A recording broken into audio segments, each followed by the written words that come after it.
Hey everybody, I'm Anthony A. And I'm Andrew. And you're watching Shelf Life Weekly. Today's episode, we're at the Phoenix Comicon. It's Comicon 2010 or 2010. What do we call it?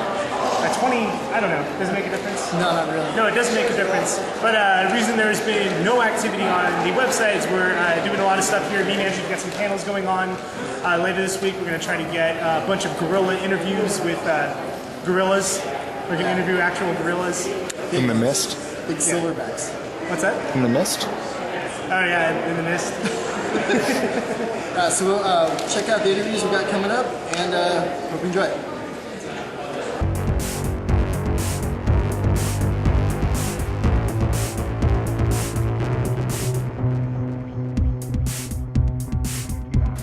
Hey everybody, I'm Anthony A. And I'm Andrew. And you're watching Shelf Life Weekly. We're here at the Phoenix Comicon 2010 with B. Clay Moore.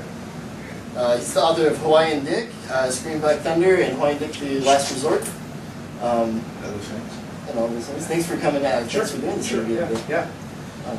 What do you got going now? It's the first time I've ever been to Phoenix, so here I've got my Hawaiian Dick trades, and I've got a book I did an image called Battle Hymn with artist Jeremy Hahn, who's doing a bunch of DC stuff now.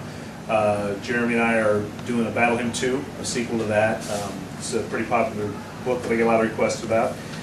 Been previewing some art for a book that Tony Harris and I are doing at Wildstorm next year called The Further Adventures of the Whistling Skull, which is kind of a 40s pulp kind of thing, about a generational hero who has a whistle on his head and a skull. So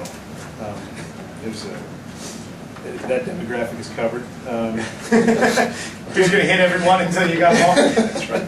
Doing more Hawaiian Dick, doing a graphic novel called Billy Smoke at Oni Press, which has actually been optioned by Warner Brothers with Matthew Fox slated to star, but the book isn't done yet, so we're...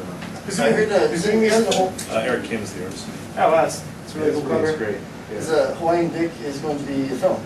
Well, no, Hawaiian Dick was optioned and re-optioned by New Line, but right now the rights are out there. But I'm actually in the process of trying to do, kind of looking more at television maybe for Hawaiian Dick. So I've been in the process of actually developing some stuff for that now. It's kind of early to say that anything will happen with it. But, Do you find it's really easy to write out a script, film script? I haven't done, everything, they optioned Hawaiian Dick the first time, they had screenwriters attached. Billy Smoke, they're looking for writers. Jeremy Hahn and I did a book called The Leading Man at Oni that Universal has the rights to, and they're bringing in their own screenwriters. With Hawaiian Dick, I'd like to be more involved in the process, and I have actually sort of worked in collaboration on kind of a pilot episode. And the difference is that with television in mind, it can be a little truer, a little closer to the book.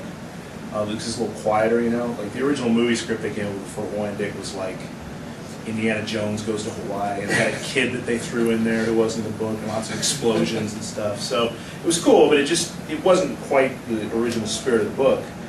So, this is formatted almost specific. I mean, it almost fits perfectly for a pilot episode or something as it is. So, yeah, I sat down and I actually did kind of for the first time kind of put a TV script together just on kind of a spec basis for us. So we'll see if anything comes of that. But this is, Hawaiian Dick's kind of my baby. I've done some DC stuff and some Marvel stuff, and they just announced a DC book, one shot I did that's coming out in September. It's called Our Fighting Forces. It's basically the World War II version of The Losers, which was an old DC war book from the 60s. That's always fun to do too, but Hawaiian Dick is kind of the thing that I put the most effort into making sure I can keep doing. So how are you enjoying the Phoenix Comicon? It's great. Like I said, I've been to most major cities, but I've never been to Phoenix before. Aside from the heat, it's great. And the con itself is just, it's crazy out there. It's packed to the gills, and it gets a little bigger every year. I think we're finally at a This is pretty actually the first legitimate year size. it's in Phoenix legitimately. Oh, really? Yeah, It it was in Mesa for the past. Well, it used to be called, I think, the Cactus Con or something before that. Yeah. So. No, I'm really impressed, and in terms of the way they treated me and stuff, it's just been phenomenal. Just a great staff, and everybody's really really looking after you and everything. So and the people have been great. So yeah, definitely come back. So while we have you here, I've always wanted to share this story. It's a little goofy, but because me and Andrew used to work at. You've heard of Atomic Comics out here? We've got a small chain. But I was working at one store, and Andrew's working at the other store, and we would do like inventories and stuff. And I was looking for a couple copies of your book because we were I think it was like issue 2 or something like that, and. Called Andrew and I said, "Hey, do you guys have any Hawaiian Dick?" And he kind of was like, "Anthony, what are you ready to do my time for?" And I was like, "No, like Screaming Black Thunder." He's like, "What are you talking about?" So he hangs the phone up on me. Yeah, because he's always paying calls, and I think he's just being a jerk. Yeah. So I don't know what one thing led to another, and it got to the point where. You would be hanging out at work and you'd get a phone call and somebody would answer the phone and it became like a company thing. Like it got around all 4 stores somehow. Well, I'm glad we could entertain you guys. Yeah. So you would answer. But you would answer the phone and somebody would be like, "Screaming Black Thunder!" That's alright. We do have a 14-year-old mentality. Well, yeah, Hawaiian Dick Screaming Black Thunder could be a low budget porn. Well, no, it's title. when I was. I just thought you would enjoy that, like knowing how one of your titles turned into this thing. It was just like when Hawaiian Dick first came out, Eric Stevenson, who's now the publisher at Image, was the PR and marketing guy. And there was actually a store in, I don't know, somewhere in the Bible Belt who said, "Well, the only problem with Hawaiian Dick is I have to shelve it with my adult titles because of the title." And I remember Eric telling the guy, "So you don't let guys named Richard shop in? I mean, what?" Yeah, like what? Finally, the guy was like, "Okay, maybe I'm being a little suggestive," but I mean, it's Dick is a term they used for detectives, kind of back in the old days. He's a detective in the '50s, so that's all we.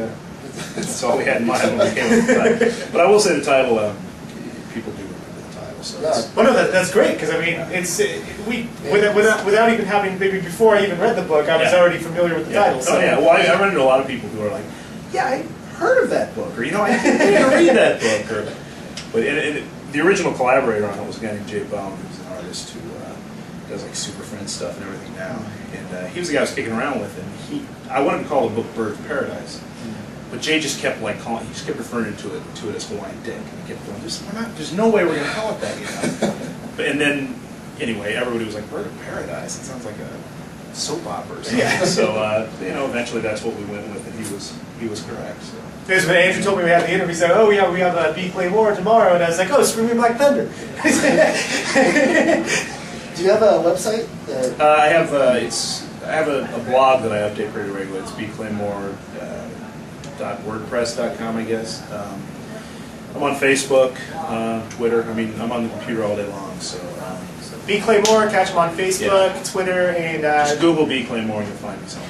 Find them all over the place. That's right. Don't Google Shelf Life Weekly. You don't know. Or Hawaiian Dick. Or Hawaiian Dick. All right. Well, thanks for coming out and doing the interview. I really appreciate it. Thanks. Glad to be here. Thanks, guys.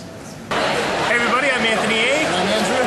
And this is Shelf Life Weekly. We're here at Phoenix Comicon 2010, and we are interviewing Steve Crow today at the Steve Crow booth.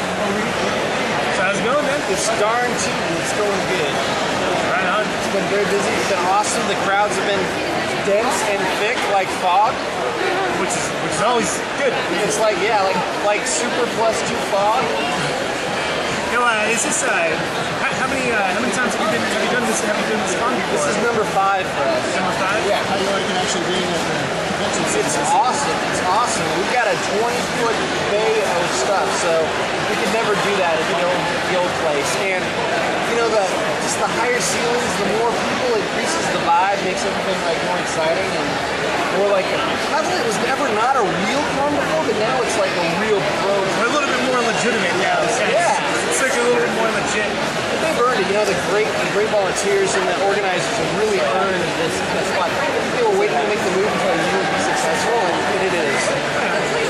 I've heard about your work just from being around and stuff. And I can talk about it all day, but wanted to give you an opportunity to kind of talk about a little bit of the stuff that you do. No. You don't like to talk about it? No, I will. We started our company in City Girl here in Phoenix 5 years ago, and it's stuff for the monster imagination. And so basically we make monster books,